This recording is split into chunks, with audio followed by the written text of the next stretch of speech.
আমাদেরকে আল্লাহর ঘরে আসার বসার তৌফিক দান করেছেন।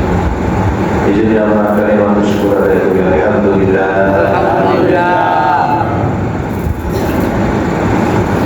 সম্মানিত মুসলিম, আল্লাহ তাআলা অনেক বড়, কুদরত মহান, রাজত্ব বিশাল, অসীম কুদরতের মালিক আল্লাহ। আল্লাহ পাক বড় বড় কুদরতি কাজগুলি করেন আমাদের চিন্তা চেতনার বাইরে, আমাদের বোধ শক্তির বাইরে। এমন ভাবে আল্লাহ তাআলা বড় বড় কাজগুলি করে ফেলেন যেগুলি আমাদের কল্পনার বাইরে। আমরা যা চিন্তা ভাবনা করি তার সম্পূর্ণ উঠে অনেক বিরুদ্ধে আমাদের চিন্তা। আল্লাহ কুদরতের বড়। আল্লাহকে কুদরত সমূহ থেকে একটি কুদরত হলো কোরআন। এই কোরআন আমাদেরকে দেওয়া হয়েছে আখিরাতের মুক্তির জন্য। কিসের মুক্তির জন্য? আখিরাতের মুক্তির জন্য। এটা আমাদের চিন্তার বাইরে, কল্পনার বাইরে। এই কোরআন বললে আখিরাত থেকে, আখিরাতের আযাব থেকে মুক্তি পাবো, না আমাদের কল্পনার বাইরে, চিন্তার বাইরে। নবীদের সাথে আল্লাহ তাআলা যে মুআমালা, যে লেনদেন করেছেন, যে আচরণ করেছেন নবীদের সাথে, সেটাও দুনিয়ার সমস্ত আকল, বুদ্ধি, বিবেকের সম্পূর্ণ বাইরে। যেমন নাকি একটা উদাহরণ, হযরত ইব্রাহিম আলাইহিস সালাতু ওয়াস সালাম, ইব্রাহিম আলাইহিস সালাতু ওয়াস সালাম কত বড় পয়গম্বর, কত বড় নবী, খলিলুল্লাহ, আল্লাহর দোস্ত। কি করলেন?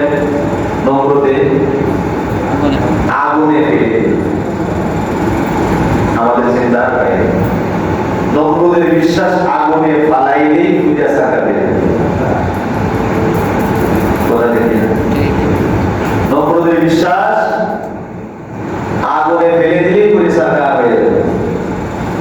আর আল্লাহ পাকের ইচ্ছা হলো আগুনের মালিক তো আমি, আগুনের খালিক তো আমি, আগুন তো আমার হুকুমে চলে, আগুন তো আমার অর্ডারে চলে। তুই আগুনে পুরাই দিয়ে, আর আগুনের মালিক, আগুনের খালিক, আগুনের স্রষ্টা আমি আল্লাহ। আগুনের 1 ইঞ্চি পরিমাণ পশম জানানোর ক্ষমতা নাই। কথা দেখি না, কি কুদরত! আল্লাহর সাথে পাল্লা দিবা দুনিয়ার কোনো আকল, কোনো বুদ্ধিমান মানুষ সম্ভব? অসম্ভব। আল্লাহর সাথে পাল্লা দেওয়ার মতো কোনো মানুষ, কোনো শক্তি পৃথিবীতে নাই।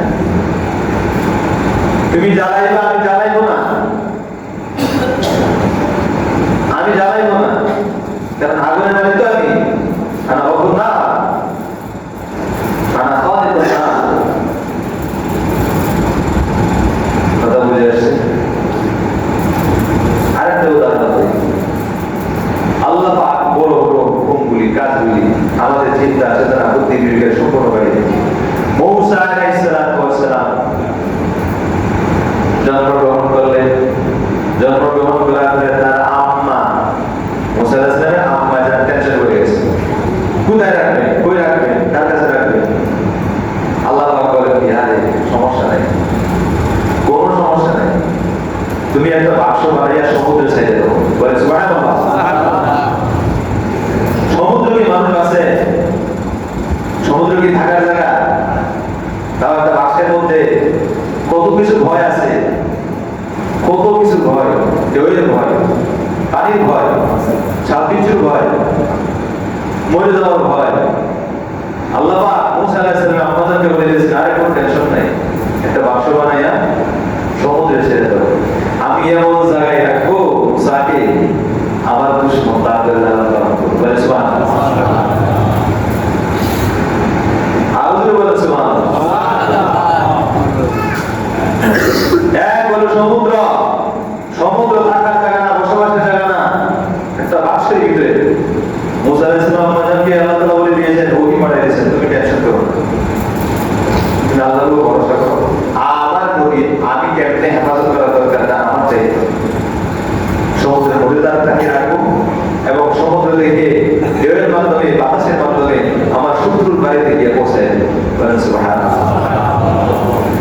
কোথায় নিয়ে পৌঁছেছেন? শত্রুর বাড়িতে। মুসা আলাইহিস সালামের জীবনের শত্রু, জানের শত্রু, একদম ফেরাউনের গাড়ি আনলেন। কাকে? মুসা আলাইহিস সালাম। বিবি আসিয়া রাদিয়াল্লাহু তাআলা আনহা, ফেরাউনের স্ত্রী, ফেরাউনের স্ত্রী বিবি আসিয়া রাদিয়াল্লাহু তাআলা আনহা জান্নাতের স্ত্রী। ফেরাউন কি জান্নাত না জাহান্নামী? ফেরাউন কোথায় যাবে? এটা আমি বলি না, আল্লাহ বলেছেন। ফেরাউনকে জাহান্নামী বলা যাবে, এটা আল্লাহই বলেছে। এই জাহান্নামী ফেরাউন আল্লাহর দুশমন, মুসা আলাইহিস সালামের দুশমন। তার ঘরে মুসা আলাইহিস সালামকে লালন পালন করছে সুন্দরভাবে, একেবারে যৌবন কাল পর্যন্ত লালন পালন করছে। শত্রুর ঘরে, শত্রুর। তাহলে এখান থেকে কি বোঝা যায়? আল্লাহ পাক কোথায় কাকে কিভাবে রাখেন এটা আল্লাহ ছাড়া কেউ জানে না। আল্লাহ পাকের সবগুলি কাজ হলো কুদরতি কাজ,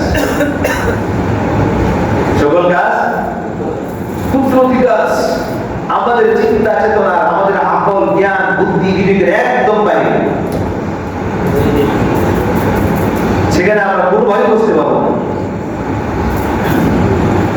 জবাব নাকি বললাম মুসা আলাইহিস সালামের ঘটনা অনেক লম্বা ঘটনা। একটু উদাহরণ, আরেকটা বিষয় দেখে ইউনূস আলাইহিস সালাম, নাম শুনছেন? ইউনূস আলাইহিস সালাম কত বড় পয়গম্বর, আল্লাহর নবী, বিশেষ নবী ইউনূস আলাইহিস সালাম। তাকে লালন পালন করেছেন কোন জায়গায়? আল্লাহু আকবার, সুবহানাল্লাহ। মাছের পেটে কি মানুষ বাঁচে? তাও গভীর সমুদ্রের ভিতরে, 3টা অন্ধকারের ভিতরে। এই মাছটাকে আরেকটা মাছ গিলে ফেলেছে, এক মাছকে আরেক মাছ গেছে, সেই মাছের পেটের ভিতরে হযরত ইউনূস আলাইহিস সালাম 40 দিন ছিলেন। কতদিন? 40 দিন মাছের ভিতরে, পেটের ভিতরে। কি মানুষ 40 দিন বাঁচতে পারে? আল্লাহর হুকুম ছাড়া, আল্লাহর পুত্র ছাড়া সম্ভব না। কথা ঠিক না? বলে সুবহানাল্লাহ, সুবহানাল্লাহ। সব আল্লাহ, সব আল্লাহ। দোয়া করছেন মুসা আলাইহিস সালাম, ইউনূস আলাইহিস সালাম আমার কাছে দোয়া করছেন, আল্লাহ আমি তো বিপদে পড়ে গেছি, ভুল করে গেছি, আমাকে ক্ষমা করে দাও। লা ইলাহা ইল্লা আনতা সুবহানাকা ইন্নী কুনতু মিনাজ জালিমিন। লা ইলাহা ইল্লা আনতা সুবহানাকা ইন্নী কুনতু মিনাজ জালিমিন। এই দোয়া করছেন, পড়তেছেন। মাছের পেটের মধ্যে, পেটের ভিতরে জ্বালা করা শুরু হয়ে গেছে।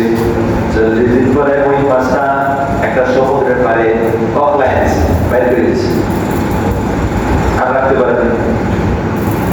সুবহানাল্লাহ, সব কার কুদরত? আল্লাহ। এগুলো সব ছোট ছোট কুদরত। এরকম অসম্ভব, অগণিত, অফুরন্ত কুদরতের মালিক আল্লাহ। বলে সুবহানাল্লাহ।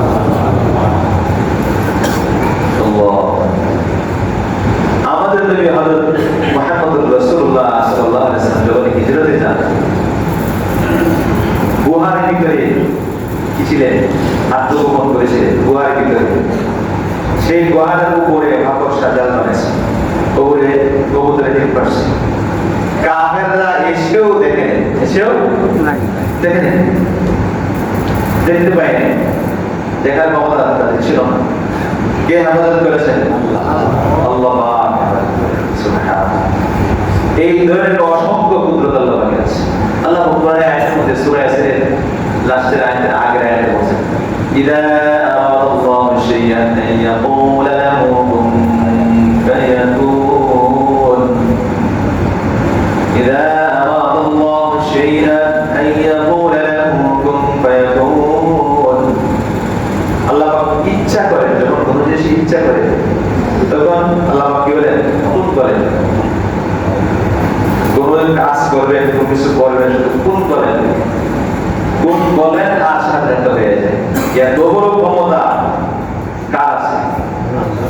হও, কোন মানে হও, হয়ে যাও, স্বাধীনত হয়ে যাও। কি পরিমাণ কুদরতের মালিক আল্লাহ, এই কথা কোরআনের মধ্যে আছে, আছে না নেই? আল্লাহ পাক এক জায়গায় বলেন ফাআলু লিমা ইউরিদ, ফাআলু লিমা ইউরিদ, অর্থ হচ্ছে আল্লাহ চাইছে তাই করে, যাই চান তাই করতে পারে, যা ইচ্ছা করে, যা ইচ্ছা করে। আমরা যা ইচ্ছা করে তা করতে পারবো? আমরা দুনিয়াতে যত জিনিস ইচ্ছা করি তত জিনিসই পূর্ণ হয়, অধিকাংশ ইচ্ছে পূর্ণ হয়। আল্লাহ পাক যেটা আমাদেরকে দেন সেটাই পাই, তার চেয়ে বেশি কিছু পাই না। আমরা যত আশা করবো তত পাবো না, যত বলবো তত পাবো না, যত ইচ্ছা করবো তত হবে না, যত হয় তত হয়, যত হয় তত হয়। কিন্তু আল্লাহ পাক যত বলেন তত হয়, যত ইচ্ছা করেন তত হয়। আল্লাহ পাক যা বলেন তাই হয়। ফাআলু লিমা ইউরিদ, ফাআলু লিমা ইউরিদ। সুবহানাল্লাহ। আল্লাহ সুবহানাহু ওয়া তাআলা আমাদেরকে দিয়েছেন কুরআন, দিয়েছেন কুরআন। কুরআন যদি মুখে ধারণ করি, মুখে ধারণ করি, মাথায় ধারণ করি, কুরআনের উপর যদি আমল করি, আল্লাহ পাক আমাদেরকে মুক্তির ফয়সালা করে দেবেন। সুবহানাল্লাহ। নাজাত দিয়ে দেবেন, নাজাত, মুক্তি দিয়ে দেবেন কবরের আযাব। এই জন্য কোরআনকে